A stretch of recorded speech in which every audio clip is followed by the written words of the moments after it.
Hi collectors, we're here today with Thomas from the Overlord Collection, and Thomas is going to tell us all about his fabulous collection of World War II American Militaria and how he got involved in collecting military.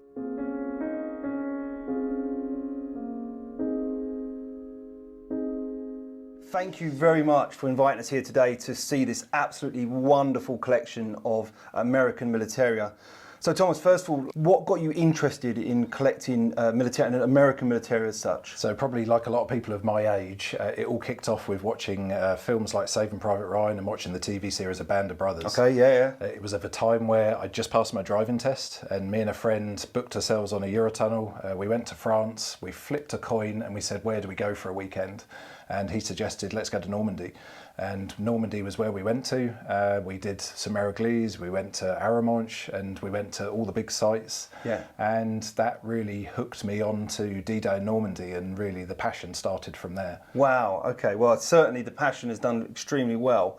So Thomas is just going to show us some of the amazing pieces he's got here in his collection. So do you want to fire away? Yeah, so certainly I've always had quite a passion for the planning side of D-Day, because yes, a lot went on the beaches and from the air, and we all know about that, but the bit that's lesser spoken about is actually the build up to D-Day and Operation Overlord, and the material, the supplies, the people, the boats, the ships, the times, the sailings, the loading, and everything that went on around that is fascinating. Wow, okay. So starting on the top here, we have a named group into Lieutenant Landis, who was operationally based on the HMS Queen of Thanet, based off of Selsey Bill in West Sussex. Okay. And he was in charge of the dispatch of the Phoenix units for Mulberry A.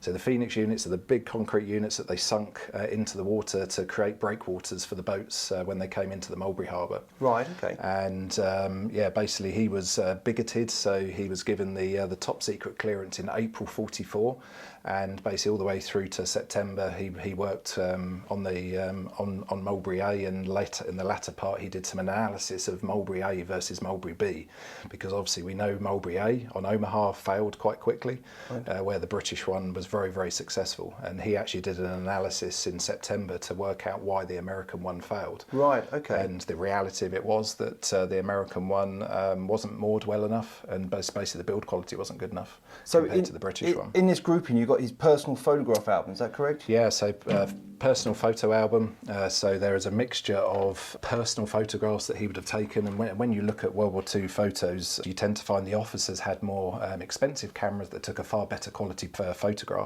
So there's a real mixture of private photos in here of the build-up in Selsey. There are pictures of the storm on Omaha that actually destroyed Mulberry, okay. With all the twisted metal and everything else. And what makes this grouping really fascinating is all of his private photos are top secret mark on the back.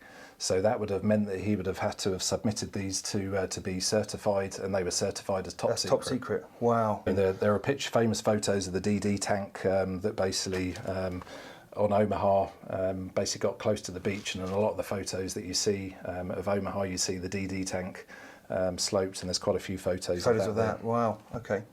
Really interesting grouping. Yeah, the grouping has his helmet, has a German helmet, which in the paperwork denotes that he picked it up on Omaha Beach in a bunker. Wow. And the American helmet and the German helmet go together, and the marks that you see on the top of the German helmet are actually from the sweatband of the American helmet, where they were placed together in his garage for 50 or 60 years. Wow. It's really rare, collectors, to find German helmets and things like that. Actually, you documented souvenirs from World War II. So that's a really cool and really neat thing to find. So that's wonderful.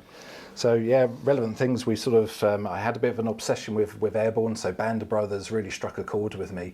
And when you go to Normandy and you go to the hedgerows and you go to the villages that they fought in, a lot hasn't changed. Yep. So the excitement of being able to have something of an airborne grouping, learning where they landed, where they fought, and actually being able to go to the place in Normandy and actually conceptualise what went on, absolutely fascinated me. Yeah, I can understand. And so I had a very, very large Airborne collection. I still have some Airborne things, including an original M2 D Bale helmet.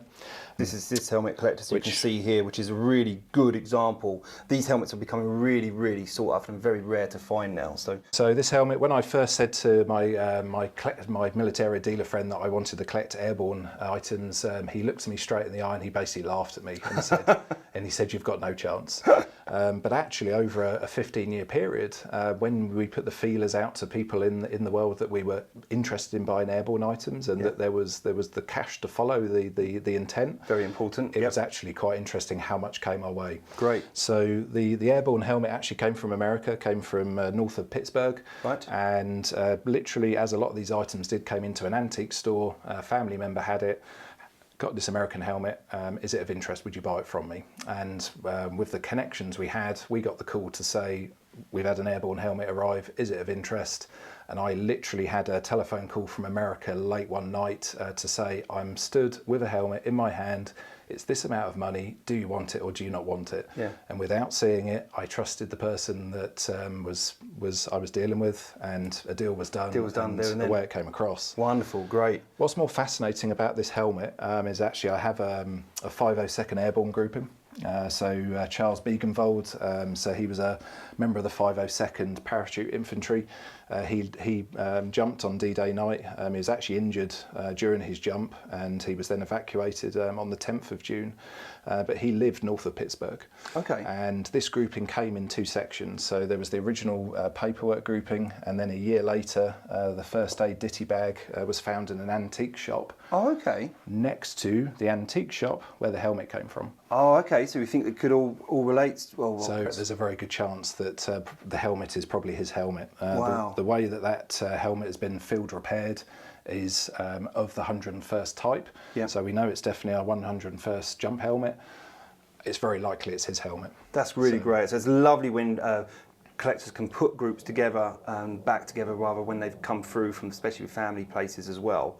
And yeah, when you can tie all things in, it's all come from the same area. There is, like you say, a very good chance it was his helmet. Yeah, very much so. So some of the first items I bought into my collection were these two uniform groups. So one to Captain Michael Donovan, who was of the 2nd Auxiliary Surgical Service attached to the 307th Medical Company in Normandy. He flew in a glider on D-Day night and just near Blowville, so the famous photos you see of all the gliders crash landed near Blowville, he was one of those gliders. Wow. His glider came into land, anti-aircraft fire started firing at them, and they swooped to try and get back out of the landing zone and take another run in. Unfortunately, the pilot misjudged it, hit an oak tree, smashed the glider to pieces, and him and his crew fell to the ground. Right. So he actually earned his Purple Heart on D-Day night Wow. in a crashed glider. Wonderful. He then went on the next morning to set up the first aid station in the 82nd sector in Blowville. That's his original uniform, picture of him and someone in a crashed glider, there's a green lane there in Normandy. And then I have his complete photo album. So he was all the way through World War II. So he did North Africa, he did Normandy, he then went on to Holland and all the way into Germany. And his photo album basically charts his wartime history. So there's some really quite interesting photos here of famous scenes in St Mary-Glees with the C-47 cafe in the corner. Pictures of the original graveyard, which was actually built by the locals in the edge of St Mary-Glees Square, which is where the new car park is now built in the back of St Mary-Glees. Wow, that's really great when you can see actual pictures of the man with the uniform that he was wearing and stuff. That's really nice to find, and luckily, like we spoke pre-off camera, that with American pieces you can sometimes get the big groupings, can't you, still where they come in. I think you have to understand America. For anyone that's been to America, they're big houses, big cars, everything is big. Yep. So when it comes to having a trunk in the loft that Grandad had, things get pushed to one side, nobody throws anything away. Yeah. So 60, 70, 80 years passes, someone dies, the house gets sold, it gets emptied, and then all of a sudden these big trunk groupings, as we like to call them, suddenly appear on the market. Yeah. Sadly today, not like it was 20 or 30 years ago, today people have wised up to it as well. Now they know that things are valuable and the things are very well collected. So we tend to see a lot more things recycling through actual collector hands rather than directly from families. Of course, yeah. But I've been very lucky actually that quite a lot of my collection has come from family members. Right. I mean, it does still happen, collectors, but like we were saying, it is a little bit now, a bit rarer than what it once was. Just quickly, while we're looking at this one, just explain to some viewers that aren't afraid with American military. So what does all the insignia mean then? Basically, you have your different branches of insignia. So on the side of the arm, you'd have the unit that you're attached to. This is an officer's chocolate tunic, so as you can see, compared to the uniform beside it, you'll see it's what we call a chocolate colour, or like a sage green in colour. And you'll notice that we have rank insignia on the shoulder, and then basically the branches of service. So obviously being US Army, he was a surgeon, so obviously medical corps. You have your medal ribbons across the top of the pocket, so depending on what campaigns they did, they had different colour ribbons for the campaigns. And in this scenario, he's actually got stars through his European campaign medal, which denotes how many theatres of operation he was based within. On the one beside us here, you'll notice there's an arrowhead.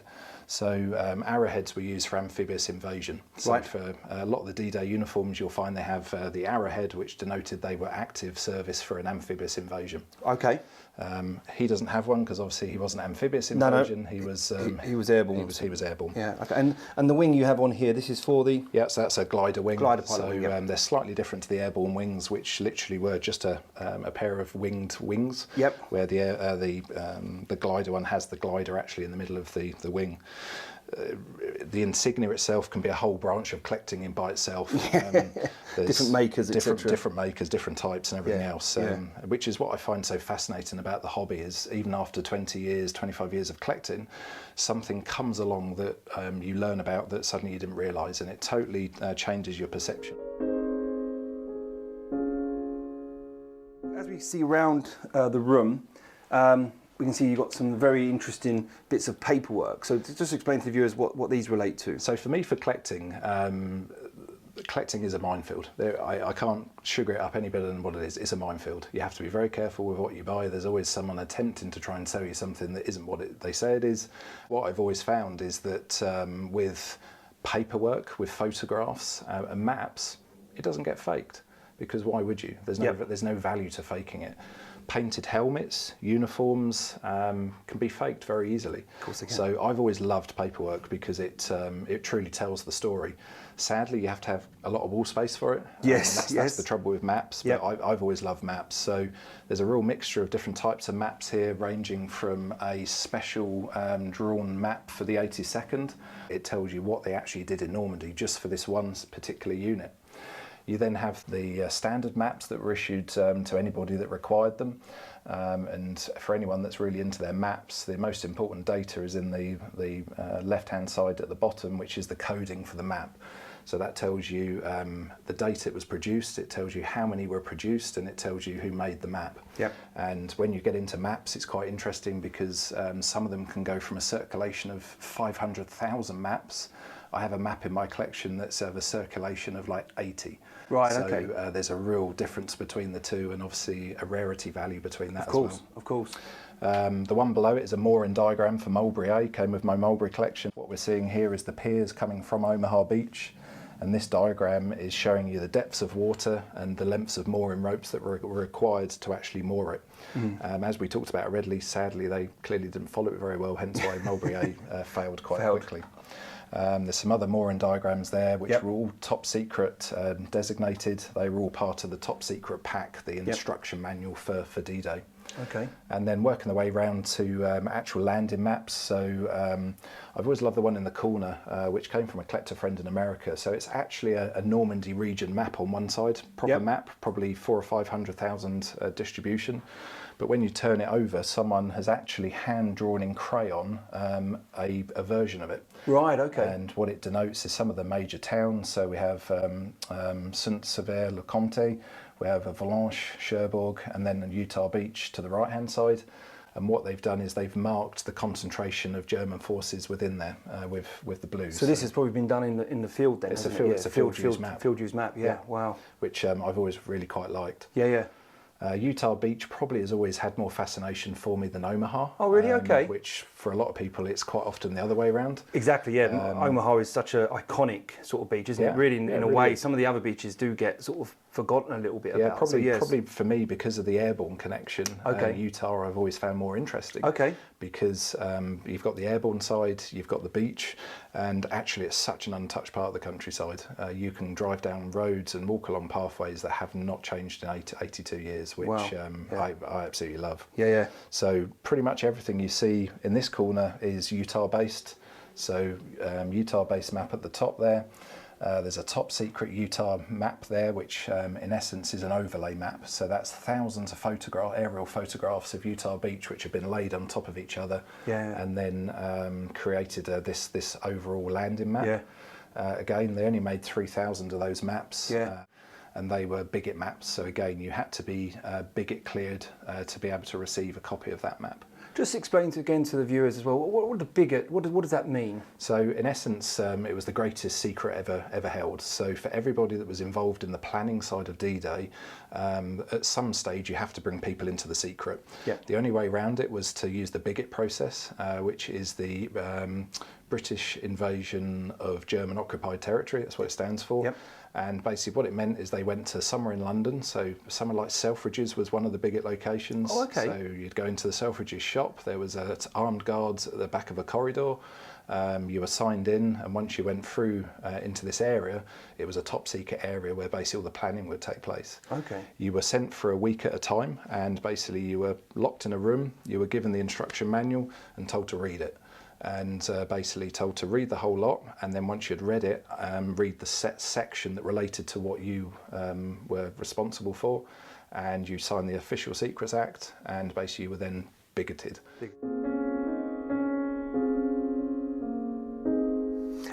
And now this man obviously is very impressive, this full mannequin here. So again, this is a US Navy? Yeah, so US Navy, original US Navy clothing, full stops. It's not easy things to come by. This one I've always particularly loved because it's USN marked. So a lot of the uniforms were hand painted, and this one's a good example of that.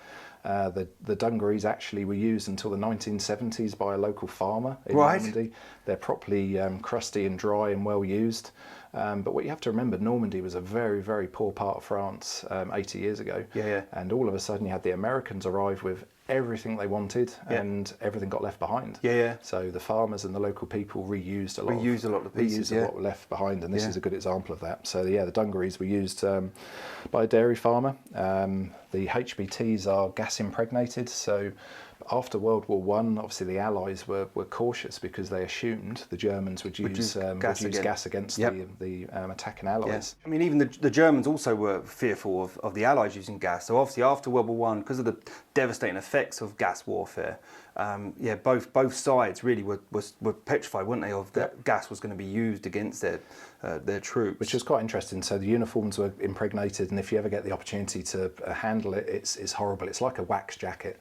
It has a waxy feel to it. It stinks, and everyone that talks about wearing them in the war said they were horrible to wear, and they ditched them as quick as they could get rid of them. So actually, original gas impregnated uniforms are actually quite tough to come by. Quite hard to find. But yeah, they were all issued gas masks, and although I'm missing it off this mannequin for whatever reason, they had gas brassards, which were basically chemical treated paper that were to detect gas if it was ever used. Again, there quite a lot survived, but not many originals from D-Day because being paper, it didn't last very long. Yeah, exactly right. I mean, collectors, those brassards that Thomas is talking about there, you may have seen, we've had a few come up through the auctions of recently, actually. So no, it's good to explain. And then basically, again, gets really rivet countery. So even things like crates. So these crates might just look like normal ammunition crates, but they're actually D-Day marked crates. So both crates are Omaha marked. So they have the Omaha designation on them. So we know that they went to D-Day, they were used in Normandy. I've not found anyone yet worldwide. If anyone knows why the designation stamp and what it actually means please get in contact. But none of us have been able to work out the different designations and what they mean. All we know is that an Omaha stamp crate meant it went to Omaha. And how did you acquire these? Where did you find these from? So two of them came from Normandy. So the big one came from Normandy out of one of the large museums. And then the small one, again, was found at a local flea market. Really? It does happen. Probably used as a farmer's toolbox or something like that. More than likely. In collecting terms, we always joke, found in a Normandy barn. Because if someone's always selling something from Normandy, it's always been found in a barn. So that's a bit of a running joke with collectors of this type of stuff, but the reality is it does happen. Just notice this frame of pictures. These are really great pictures here. Look like they're in one of the German armoured bunkers and, Yeah, so- and gun positions. I'm assuming, is this part of one of the bigger lots, was it? Yeah, or? so I have a photo album for a Seabees group Right. who were based on Utah Beach. Okay. So there's about 60 or 70 photos from their time on Utah Beach and basically documents where they were. So by that time, they were using the German bunkers as where they were sleeping and where they were based from as their command posts. Wow. There's some fantastic photos of the Rhino ferries that they used, which were basically powered barges that they used for ferrying stuff backwards and forwards from the boats. Great. And also the prisoner pens that were then created later on in June, that once they'd pushed on into the bocage, obviously they were capturing German soldiers that had to be processed, so they were bringing them back to the beaches. Yeah. They called them prisoner pens. They created almost like large chicken pens that they'd put the German soldiers in before they were processed and then loaded onto boats and taken back to the UK. Wow. Okay, so when I first entered Thomas's museum room, one thing that really caught my eye was this rope ladder. So Thomas, explain just what this is to the viewers of the video. Yeah, so rope ladder, when you really get into collecting a topic, you really start to look at all elements of what things were used for. And one of the famous battles of Normandy was the Rangers that climbed Pointe du Hoc in Normandy. As you might imagine, anything Ranger related, anything Pointe du Hoc related is extremely rare and very rarely comes onto the market. I will admit I'm very lucky. I do have a second Rangers group in here. It's not Pointe du Hoc. He was actually an Omaha Beach lander. So if you think back to Saving Private Ryan, the famous scene with the landing. Famous scene with the Rangers, he was one of those Rangers that landed on D-Day morning. But with doing that, you get talking to lots of people, and I was offered this ladder rope from a fellow collector friend. And it did come from Normandy. It came from the Omaha Beach area.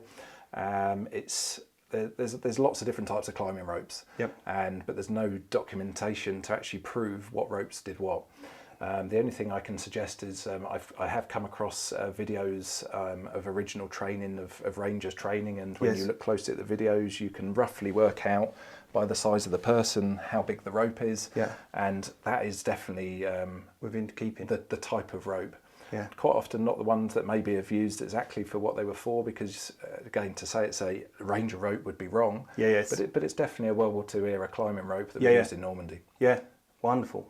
Really unusual thing that some people would almost sort of bypass when you saw something like that. So it's only when you've got that in-depth knowledge that you pick up on those sort of things. Definitely. So you mentioned about the Rangers group, and again, this did catch my eye as well, because it's really got that lovely untouched look about it. So again, Thomas, just explain to me about this nice grouping. Yeah, so James Kerr was a second Ranger, landed on D-Day, and survived the whole of the war, went through all of the campaigns with second Rangers all the way through to the end, and he lived all the way through into, I think, his 80s, and he was a huge collector. So he was a Militaria collector, if you can believe it. Right, okay. I've heard stories of when his house got cleared out that he had daggers and guns and all sorts of things in his collection. And I acquired one part of the collection early on, so I had his side cap and a couple of the badges and a bit of paperwork. And in just passing conversation with one of my American picker friends, he said, "Oh, I'd forgotten you had that. I know who has the rest of it." And again, a quick WhatsApp later, a Teams call, and then all of a sudden I find myself buying the rest of it. Wow. Which came again from someone in the States. That's really interesting. So what makes it really intriguing is the original second Ranger paperwork. So we sort of have items that just you wouldn't normally see. So this guy spent his whole war basically writing letters to his sweetheart. And it's all on second Ranger paper and envelopes. That's really nice. And there's about 50 letters in total, and each letter basically charts their love, from them being just friends to them becoming boyfriend and girlfriend, to him going on D-Day and obviously not writing a letter for 2 weeks, all the way through to him and actually proposing to her, and then him having to wait the time for the letter to get there, for her to send him a reply, and then him writing the reply back about how happy he is and everything that goes with it. That's so nice, because that really brings a personal touch to these people, because so often we see so much of this Militaria, and very rarely can you put a name or story to it. So when you have these nice complete groupings, it really brings home the personal aspect. To me, that's what it's always been about. And again, the battles and the things they did were an important part of what they did. But you have to remember, for infantry troops, a lot of their time was downtime. it was spent sat in the either back of a truck, sitting travelling somewhere, it was in a corner of a field waiting for something to happen. Yeah. So it was very common for them all to write daily letters. And for some families, they kept all the letters. I have a couple of groupings where I've another grouping where he wrote a letter every single day for 4 years. Wow. And I have every single letter. Wow. And wow. some of it's really intriguing. Yeah. It just really charts their history, and you can almost see the change in the person as they were. The more they saw, and the more they were probably descending into a level of PTSD, you can see there the way they wrote, the things they were talking about totally changed throughout the war. Yeah. So it really shows a different side to it.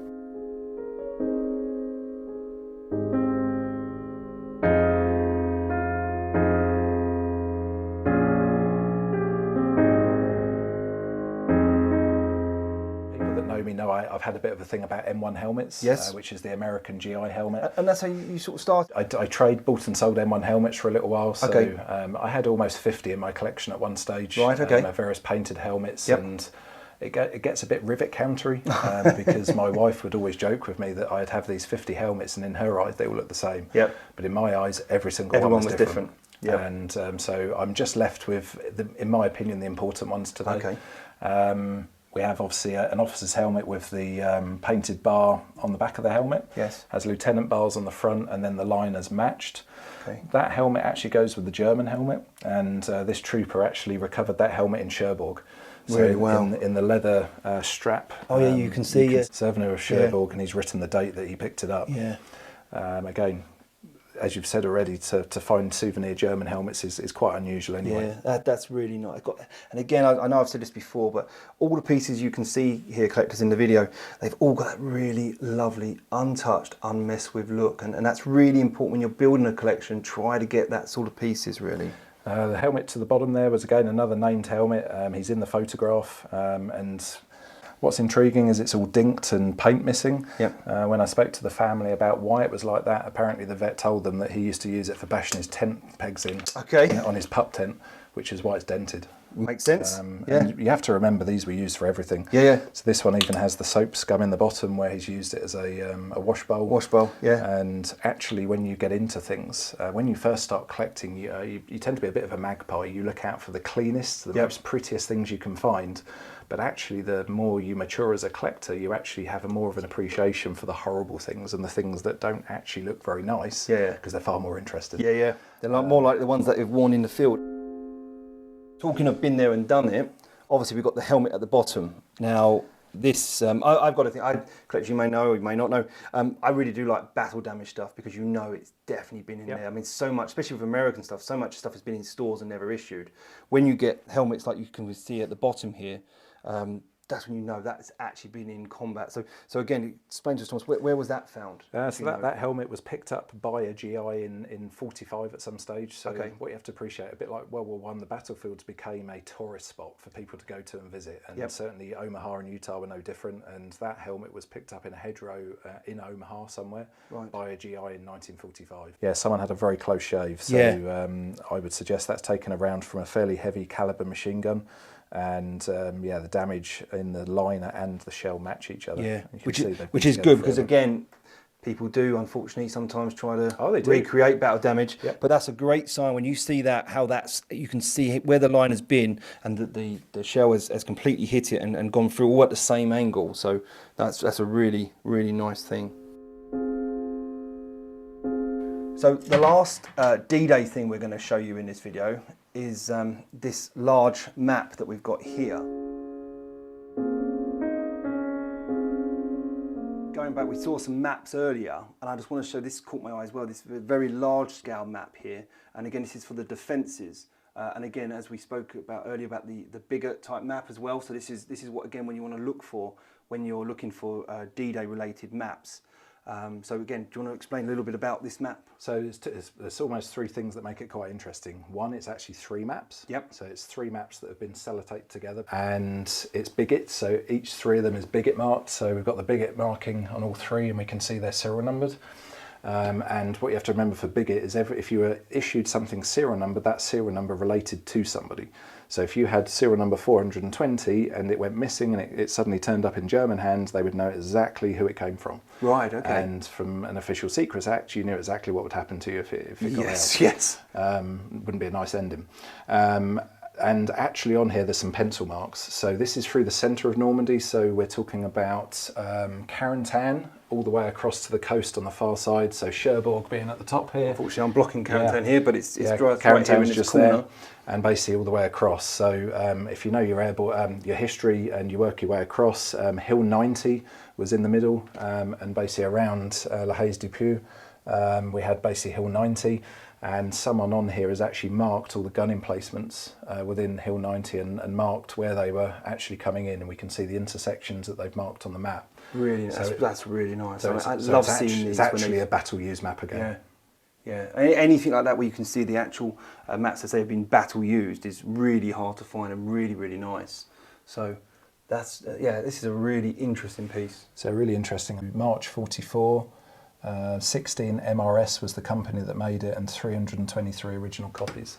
So begs the question why it's got a BIGOT copy number of 420. But again, that's the kind of really random, strange things that you tend to come across when you're collecting. One thing I'll show as well is if you see this information as at 19th of May 44. So if you think the landings were 6th of June 44, that's not a lot of time, really, is it? For between they were still doing updates up until the 20th. So Yep. On some of the Utah and Omaha maps, they're dated into the 24th of May. So even up until the week before it was going to happen, they were still revising the maps with the latest intel and information that they had about the defences and what they found out about, obviously, what was going on. Yeah. Okay, so we've only shown you a little brief part of this Overlord collection, and it's some really nice stuff. Now, you've told us now that your passion for Overlord has been overtaken by something else.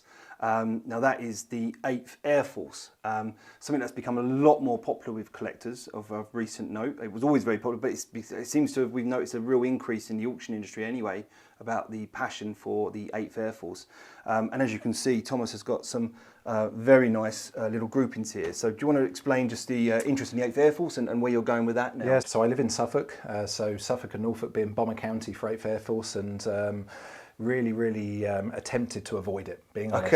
Okay. As a collector who loves stuff, it's really difficult to keep on the straight and narrow and just collect one thing. Yep. So for 25 years I've collected Normandy D-Day and kept it just American, just airborne, and kept a really narrow field of collecting. Yes. I didn't need anything else to get my head into. Yep. And then, like all things, I was sent a WhatsApp message one night saying, I've come across an interesting 8th Air Force grouping for a place that's not very far away from where you live. Yep. Are you interested? Yeah. And not really, but okay. Just show me anyway. Show me anyway. Yeah. And I was shown this grouping, which is actually from Thorpe Abbott's. It's a 100th Bomb Group grouping.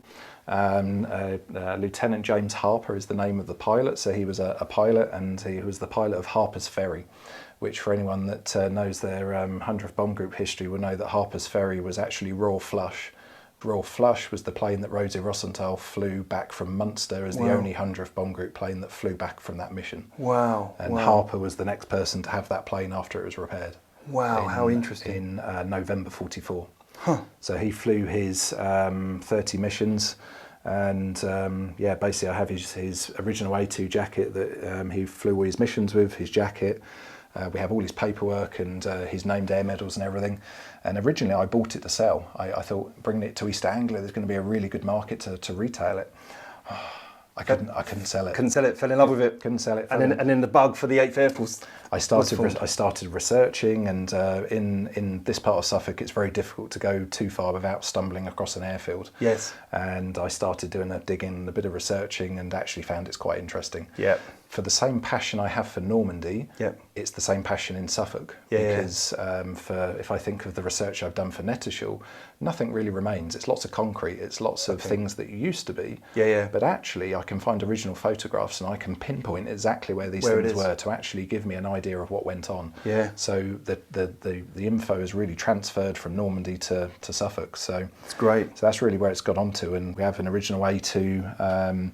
named to a guy called Snake, was his nickname, but he was aboard a plane called My Devotion, which they bailed out of just over the coast of Suffolk, and the plane was destroyed just near Halesworth, just in the north part of Suffolk. Okay. And basically his original cap and jacket.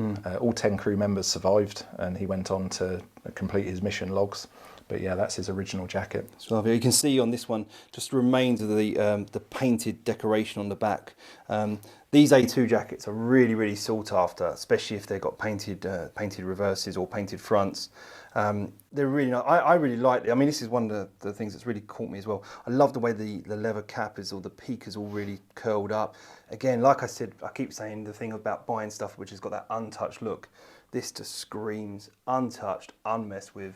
Beautiful piece. Well, we could spend all day looking at all these other pieces as well, but we have got some more stuff to show you, which Thomas has decided to consign to us here at C&T Auctioneers. And again, there's some really interesting pieces, and there are some D-Day stuff. So we're going to shoot another video all about that stuff as well. So then Thomas is going to explain some of the pieces, and you'll have the opportunity to purchase those pieces in our upcoming auction in July. I hope you've enjoyed this video. If you have, please like and subscribe. I mean, I know we mentioned a few things. If anyone knows the information about why things were marked for the various beaches, please do make a comment in the comments section. We're always here to learn. We always can learn new things. Once again, really hope you've enjoyed this video. It's been a pleasure to come here and film all this for you. So Thomas, thank you ever so much. Nice to see you. Thank you.